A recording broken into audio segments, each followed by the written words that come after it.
new era for French rugby under the stewardship of Guy Novès, and a new look to the team with 4 debutants in the starting 15 and 3 more amongst the replacements, including the exciting Sevens international Birimi Vakatawa. France with 14 wins from 16 against Italy, big favourites with the bookmakers going into the game.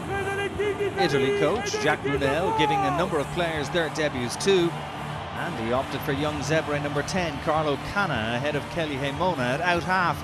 The Azzurri coming into the game looking for their first ever Six Nations win in Paris. The Italians in blue made a positive start to the game and deservedly took the lead in the 8th minute when Canna landed a fine drop goal, having been set up by Eduardo Gori. Referee JP Doyle raised his arm and the Italians had an early 3-0 lead.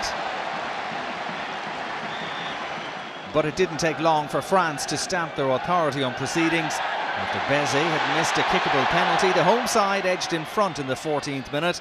A very well-worked score with Jedraziak, Picamol and Médard involved before Vakatawa cleverly evaded the tackler with some neat footwork for a try on his debut. A calm finish from the Sevens international, playing his first game of 15-man rugby since 2013. And although Bézé missed the conversion, France had a 5-3 lead.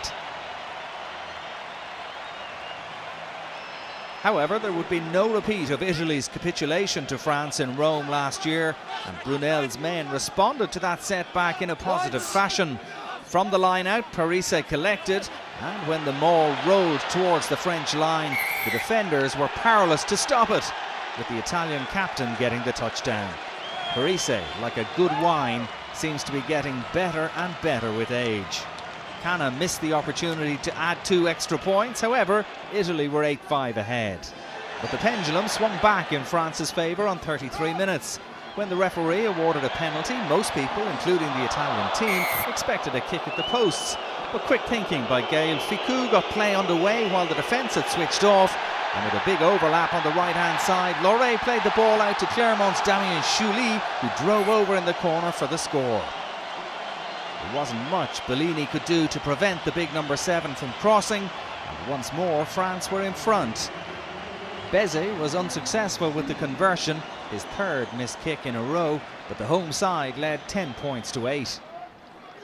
Just before half-time, Italy went close to going back in front. Canna offloaded to the on-rushing Michele Campagnaro, who looked set to score before a fine last-gasp Ficou tackle brought the Italian centre down agonisingly close to the try line. A beautiful offload by Canna, but Italy denied the 5 points to leave a half-time score of France 10, Italy 8.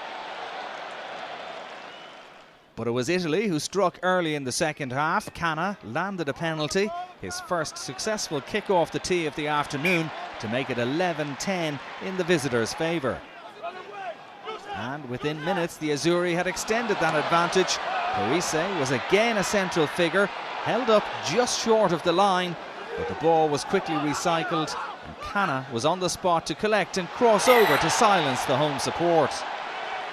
The Zebre out half growing in confidence, and he kicked the conversion to make it 18-10 in what was proving to be a hugely entertaining opening game of the 2016 championship. Midway through the second half, with France badly in need of a score to get back into the game, winger Hugo Bonneval benefited from some lax defending to get over in the corner. The Stade Francais man who scored a try on his debut against Italy 2 years ago, celebrating his 2nd international try. Jules Plisson took over the kicking duty and landed a fine conversion to bring it back to 17-18. Italy still in front going into the final quarter of the game. With 11 minutes remaining, France were awarded a penalty just over 40 metres out, and Plisson was assured with the boot again to make it 20-18.